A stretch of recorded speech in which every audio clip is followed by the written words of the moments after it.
여러분 2019년 한 해에도 여러분의 가정과 직장과 사업터에 하나님의 은혜가 충만하기를 기원합니다.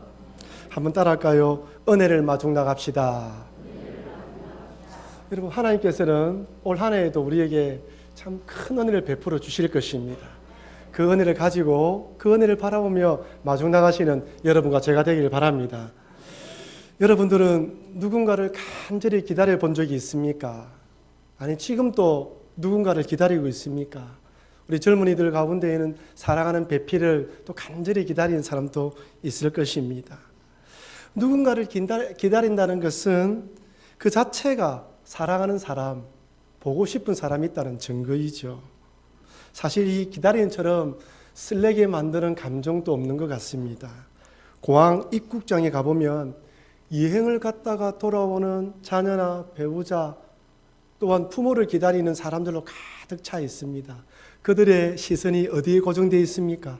입국장의 문이에요. 문이 열릴 때마다 내가 기다리는 그분이 나올까 보고 있고, 그분이 나오면 뛰어가서 안기기도 하고, 어떤 분들은 꽃을 선물로 주기도 하고, 젊은 연인들은 뛰어가서 사람들이 보고 있음에도 아랑곳하고 그들 나름대로 사랑을 표현하기도 합니다. 어린아이는 출장 갔다 오는 아버지를 보고 너무나 반가워서 고함을 지르고 뛰어가다가 또 울기도 울어요. 그 우는 아이를 아빠가 번쩍 들어서 안아서 토닥거려 줄 때 그 아빠의 얼굴에는 미소가 가득합니다. 행복한 것이죠. 누군가를 기다리는 사람이 있고 반기는 사람이 있다는 것만큼 행복한 일도 없습니다. 항지우 시인의 너를 기다리는 동안이라는 시가 있습니다. 제가 전체를 다 소개해드리지는 못하고요. 일부분만 제가 한번 소개해드리겠습니다. 내가 오기로 한 그 자리에 내가 미리 가 너를 기다리는 동안 다가오는 모든 발자국은 내 가슴에 쿵쿵거린다. 내가 오기로 한 그 자리, 내가 미리 와 있는 이곳에서 문을 열고 들어오는 모든 사람이 너였다가 너일 것이었다가 다시 문이 닫힌다. 사랑하는 이여 오지 않는 너를 기다리며 마침내 나는 너에게 간다. 참 좋지요. 이 기다리는 사람의 마음을 너무나 잘 표현했어요. 먼저 와서 내가 기다리는 사람이 들어올까 보고 저 사람이 들어오면 너였구나, 너였기를 바랬는데 너가 아니더라도 또 기다리고 있고, 이런 기다리는 마음은 이미 그 사람에게 가 있다는 거예요. 저는 이 시를 읽으면서 단순히 사랑하는 여인을 기다리는 젊은 사람들만 떠오른 것이 아니라 성경에 나오는 탕자의 비유에 나오는 아버지가 떠올랐습니다. 유산을 미리 받아 집을 나간 둘째 아들이 언제 돌아올지 몰라 마을 입구를 내다보는 아버지. 저 멀리서 누가 오는 모습만 보면 행여나 내 아들일까 싶어서 쳐다보시다가 가까이서 아니면 고개를 떨구고 돌아서는 아버지. 아마 아들이 집을 나간 이후 수만 번의 실망과 낙심 가운데서도 또 그 다음날 어김없이 해가 떠오르면 또 마을 어귀를 바라보고 있는 그 아버지. 그러다가 진짜 둘째 아들이 거지 몰골로 하고 온다 할지라도 단번에 알아보고 그 아이를 맞이하기 위해 뛰어나가는 아버지. 여러분, 기다림이라는 것은 수많은 실망과 낙심을 안겨주어도 또다시 일어나서 기다리게 만들고 뛰어나게 만드는 것이 바로 기다림입니다. 어느덧 2018년이 지나가고 2019년에 새해가 밝았습니다. 작년 한 해 동안 여러분들의 삶 가운데 어떤 일이 일어났는지 또 어떠했는지 알지 못하지만 하나님께서는 또다시 우리에게 2019년도에 새해를 선물로 주셨습니다. 올 한 해 동안 어떤 일이 또한 일어날지 모르겠지만 한 가지 분명한 사실은 하나님께서 여러분들 각자에게 은혜를 베풀어 주시기 원하신다는 것입니다. 그러니 2019년 첫 주일 예배를 드리면서 하나님께서 우리 각자에게 베풀어 주실 은혜를 사모하며 기다리면서 마중 나가자는 것이죠. 그렇다면 정말 하나님께서는 우리에게 은혜를 베풀어 주기 원하실까요? 예, 그렇습니다. 오늘 본문을 한번 보십시오. 일명 변화산 사건으로 예수님께서 영광스럽게 변한 모습을 보여줍니다. 이 얼마나 영광스러운 일입니까? 이 현장에 제자가 어떤 제자가 있었습니까? 베드로, 야고보, 요한이 있었습니다. 만약 정말 신앙이 좋고 믿음이 뛰어난 사람들에게만 이런 놀라운 은혜를 베풀어 준다면 우리처럼 평범한 그리스도인들은 이런 은혜를 받지 못할 거예요. 오늘 본문에 등장하는 제자들이 어떤 자들입니까? 예수님의 부활을 목격하고 성령 충만한 제자들이 아니에요. 오늘 본문에 베드로가 있어요. 주는 그리스도요 살아계신 하나님의 아들이라고 고백했지만 예수님으로부터 사단이라 책망받고 하나님의 일과 사람의 일을 구분하지 못한다고 책망받았습니다. 여러모로 부족한 베드로에게도 이런 은혜를 베풀어 주신 것이죠. 만약 아마 베드로가 예수님과 함께 산에 올라가실 때 이런 은혜를, 이런 놀라운 장면을 볼 것이라고 기대했을까요? 아닐 것입니다. 그러니 자다가 깜짝 놀라서 초막 셋을 짓겠다 말하면서도 자기가 무슨 말을 하고 있는지 모른다고 성경은 기록하고 있어요. 이처럼 하나님께서는 신앙 좋고 믿음 좋은 사람들에게만 이런 놀라운 은혜를 베풀어 주시는 것이 아니라 누구든지 예수 그리스도를 구주로 믿는 성도들은 누구든지, 아니 오늘 이 자리에 처음 와서 예수를 믿기 원하는 사람들에게까지라도 하나님께서는 큰 은혜를 베풀어 주십니다. 그렇다면 하나님께서는 올 한 해 동안, 아니 성도들에게 어떤 종류의 은혜를 베풀어 주실까요? 첫 번째는 오늘 본문 말씀처럼 정말 특별한 은혜입니다. 변화산과 같은 특별한 은혜인데, 이런 특별한 은혜는 일생일대 한 번쯤 올까 말까한 은혜라고 할 수 있습니다. 오늘 베드로와 야고보와 요한이 경험한 이 변화산의 사건을 한번 자세히 살펴보면요, 첫 번째로 예수님의 모습이 변화되었습니다. 누가복음 9장 27절 말씀 같이 읽겠습니다. 기도하실 때에 용모가 변화되어 그 옷이 휘어져 광채가 나더라. 옷이 휘어졌고 용모가 변했단 말이에요. 용모라는 것은 얼굴까지 다 포함하는 거예요. 몸 전체가 변한 것입니다. 여러분 영화나 드라마, 만화 같은 데 보면 뒤에서 조명이 확 비치면서 사람이 빛나는 경우가 있지 않습니까? 오늘 본문 말씀은 그런 것이 아닙니다. 조명의 장난이 아니라 예수님 자체가 변화되어서 옷도 빛을 발하는 것을 보여주는 거예요. 오늘 본문에 등장한 예수님의 제자는 요한은 밤모섬에 있을 때 다시 한 번 더 예수님의 환상을 보게 되죠. 그때 요한계시록에서 이렇게 예수님 모습을 묘사하고 있습니다. 요한계시록 1장 13절 15절 같이 읽겠습니다. 촛대 사이에 인자 같은 이가 발에 끌리는 옷을 입고 가슴에 금띠를 띠고 그의 머리와 털의 희기가 흰 양털 같고 눈 같으며 그의 눈은 불꽃 같고 그의 발은 풀무불에 단련한 빛난 주석 같고 그의 음성은 많은 물소리와 같으며. 변화산이나 요한계시록에서 등장하는 예수님의 모습은 보면 공통적으로 빛을 발하고 있어요. 요한계시록에서는 좀 더 잘 묘사하고 있지만 공통적으로 환하게 빛을 발하고 있다는 것입니다. 지금 비록 인간의 몸을 입고 계시지만 잠깐 후에 이런 영광스러운 모습, 부활의 몸을 입게 될 것을 미리 보여주신 것이죠. 예수님의 십자가 고난과 죽음을 이해하지 못하는 제자들에게 앞으로 이런 일이 일어날 것을 보여주신 것입니다. 둘째, 모세와 엘리야도 만납니다. 누가복음 9장 30절 제가 읽어드리겠습니다.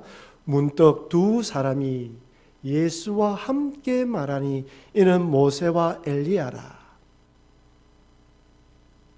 모세와 엘리야, 구약시대 사람이죠. 참 이상한 것은 그 당시에 사진이 있은 것도 아니고 또한 그림이 있은 것도 아닌데 제자들이 알아보았다는 거예요. 혹시 이름표를 크게 달고 있는 거 아닐까? 나는 모세다, 엘리야다. 우리 교육자들처럼 명패를 차고 다니는 건 아닐까요? 제가 생각하기로는 부활 때가 되고 완성된 천국에서 부활의 몸을 입게 되면 우리가 서로를 알아보는데 이 눈으로, 육안의 눈으로 알아보는 것이 아니라 특별한 다른 인식하는 방법을 통하여 알아보게 만들어 주시는 것이 아닌가 생각할 수 있습니다. 그래서 우리가 한 번도 보지 못했지만은 딱 그때 보면 저 사람 모세구나, 저 사람은 베드로구나 알고 인사를 할 수 있는 것이죠. 그런데 여러분, 왜 모세와 엘리야일까요? 모세는 율법을 상징합니다.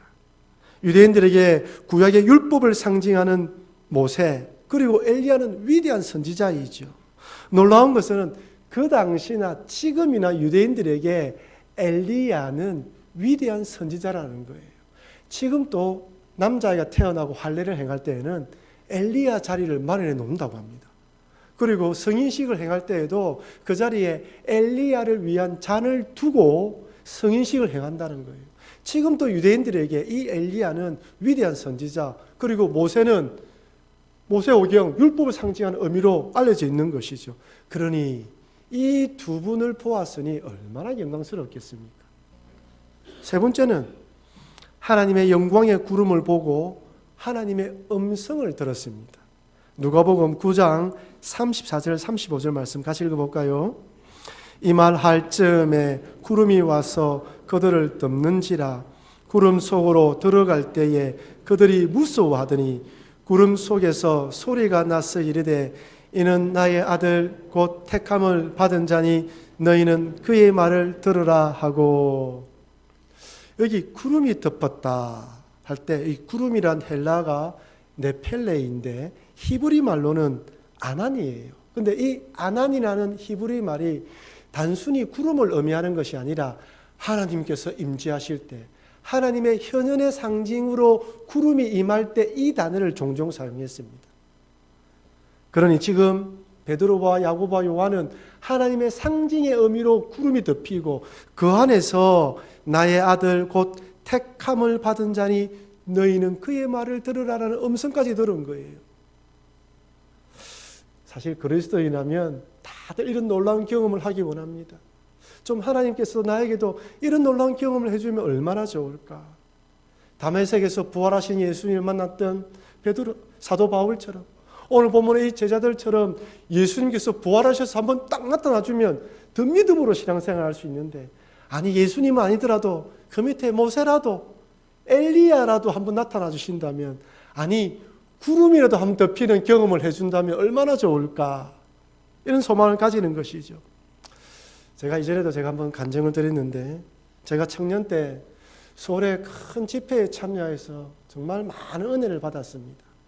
둘째 날 저녁에 목사님의 설교 말씀을 듣고 다 같이 통성 기도를 하는데, 기도하는 가운데 정말 성령님께서 제게 임하셔서 제 마음속에 죄를 회개하라는 음성을 주셨고, 그 죄를 회개하게 나면 또 다른 죄를 보여주시면서 이 죄도 회개하라. 얼마나 많은 시간 동안 눈물 콧물 흘리며 울면서 회개가 되는지 몰라요. 그때 깨달은 것이, 이것이 교회에서 말한 제사함의 은혜이구나, 이것이 바로 교회에서 말한 구원의 경험이구나라는 것을 깨달았습니다. 그 깨달음을 깨닫고 난 뒤에 이런 나 같은 죄인을 구원해 주신 하나님께 감사해서 울었고, 또한 이런 내 죄 때문에 십자가에 달려 돌아가신 예수님께 미안하고 죄송해서 울었습니다. 저에게 그때가 바로 베드로와 야고보와 요한이 경험했던 변화산과 같은 사건이었죠. 물론 지금 이 사건과 비교해보면 참 별 볼일 없어 보이지만 저에게는 변화산과 같은 놀라운 하나님의 은혜의 체험이었습니다. 물론 아마 여러분들 가운데서도 저와 같은 개인적으로 이런 하나님의 특별한 은혜를 경험하신 분들이 많이 있을 것입니다. 그렇다면 여러분, 제가 질문 하나 드리겠습니다. 왜 하나님께서는 우리들에게 이런 특별한 은혜를 주시는 것일까요? 왜 베드로와 야고보와 요한에게 이런 변화산의 은혜를 주신 것입니까? 그것은 말을 해도 깨닫지 못하기 때문입니다. 제자들에게 아무리 예수님께서 고난당하고 죽었다가 사흘 만에 부활한다고 이야기를 해줘도 이해하지 못하니까 이런 특별한 은혜의 방법이라도 동원해서 그들을 깨닫도록 하기 위해서 이런 은혜를 주신 것이죠. 이것은 저도 마찬가지입니다. 불신 가정에서 교회를 다니지만 하나님의 말씀을 들어도 이해하지 못하고 깨닫지 못하고 강팍한 마음 그대로 가지고 있으니까 하나님께서 불쌍히 여겨주셔서 그런 은혜를 주신 것입니다. 그러나 여러분, 이런 특별한 은혜를 받지 못했다고 해서 신앙이 약한 것도 아니고 믿음이 약한 것도 아닙니다. 오히려 그런 은혜가 없어도 신앙생활 잘하고 있으니까 안 주신 것도 주실 수도 있습니다. 그리고 이런 영적 항울경의 체험을 잘못 이해하면 잘못된 신앙으로 갈 수가 있어요. 베드로가 얼마나 항울했으면 자다가 깨어나 여기가 젖사오니 초막 셋을 짓자고 말합니다. 누가복음 9장 33절 말씀 같이 읽겠습니다. 두 사람이 떠날 때에 예수께 여차오되 주여 우리가 여기 있는 것이 젖사오니 우리가 초막 셋을 짓되 하나는 주를 위하여 하나는 모세를 위하여 하나는 엘리야를 위하여 하사이다 하되 자기가 하는 말을 자기가 알지 못하더라. 여기가 젖사오니, 여러분 이런 경험 한번 하고 나면 정말 거기가 좋죠. 집으로 돌아가고 싶지 않아요. 세상에 다시 나가고 싶지 않습니다. 현실 세계로 달려가고 싶지 않은 것이죠. 너무 좋으니까 산 위에 초막을 짓고 살고 싶습니다. 우리도 마찬가지예요. 하나님의 은혜를 경험하면 그 은혜에 깊이 들어가면 세상에 재미가 없어집니다. 그렇게 좋아 보였던 세상의 것들, 재미있던 것들이 부질없이 보이고 이런 황홀한 영적 경험을 계속해서 반복해서 누리고 싶은 거예요. 한마디로 산 위에 머물고 싶은 것입니다. 그래서 어떤 분은 계속해서 기도원이나 특별 집회에만 쫓아다니는 사람이 있습니다. 하지만 이분은 특별한 은혜를 주신 하나님의 뜻을 몰라서 그렇습니다. 하나님께서 특별한 은혜를 주신 것은 이유가 무엇이라고요? 말씀을 해도 깨닫지 못하니까 강팍한 마음을 깨뜨려서 그 다음에는 예수님 말씀에 순종하는 삶을 살아가도록 주신 거예요. 그래서 하나님께서는 베드로에게 이렇게 말씀합니다. 누가복음 9장 35절입니다. 구름 속에서 소리가 나서 이르되 이는 나의 아들 곧 택함을 받은 자니 너희는 그의 말을 들으라 하고, 그의 말을 들으라는 거예요. 정신을 차리지 못하고 있는 베드로에게 정신 차리라는 것입니다. 이처럼 베드로를 포함한 3인방 제자들은 변화산에서 말로 할 수 없는 큰 은혜를 받았습니다. 이처럼 올 한 해 동안 우리가 살아가면서 하나님께서 특별하게 우리에게 이런 은혜를 베풀어 주실 수 있습니다. 그래서 때로는 하나님, 제가 너무나 강팍합니다. 제가 아무리 봐도 너무나 부족한데 주님, 저를 좀 깨워주십시오. 저를 이겨주셔서 주님만 바라볼 수 있도록 특별한 은혜를 부어달라고 때로는 기도해야 됩니다. 두 번째는 일상의 삶 가운데에 말씀의 은혜를 부어주십니다. 하나님께서는 변화산과 같은 이런 은혜를 정말 일생일 때 한 번 또는 두 번 이렇게 부어주시지만 모든 성도들에게 매주일 하나님 말씀을 듣고 깨달을 수 있도록 은혜를 주시고, 여러분 개인적으로 성경 말씀을 읽을 때 그 말씀이 깨달아지는 은혜를 주십니다. 아니, 여러분이 개인적으로 좋아하시는 목사님의 설교 말씀을 인터넷에서 들을 때 감동을 주시는 거예요. 사실 우리들이 올 한 해 동안 간절히 바라는 것은 특별한 은혜보다 이런 일반적인 은혜, 말씀을 깨닫게 해주는 은혜를 더 바라야 됩니다.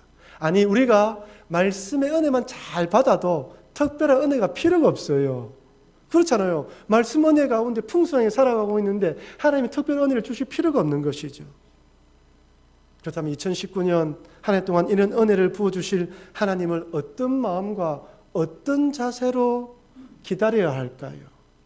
첫 번째는 주실 은혜를 사모하며 간절한 마음으로 마중 나가야 합니다. 그냥 기다리지 마시고 앞으로 달려가자는 것이죠. 한 발자국 나가자는 것입니다.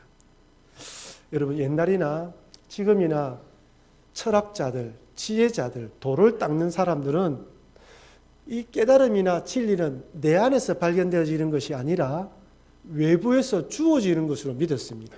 그래서 이 사람들은 진리를 깨닫고 깨달음을 얻기 위하여 수행하고 돌을 닦으며 고행하며 금욕적인 생활을 했습니다.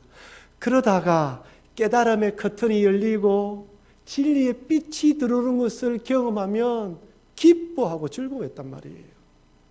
세상 사람들도 진리를 발견하기 위해 이렇게 간절함으로 나아가는데 참된 진리, 하나님의 은혜를 사모하는 우리들은 이들보다 더 사모하는 마음으로 나아가야 되지 않겠습니까? 성령님을 통해 깨닫게 해주실 은혜를 사모하며 나아가야 하는 것이죠. 여러분 잘 기억하십시오. 은혜 주시는 분은 누구입니까? 하나님이에요.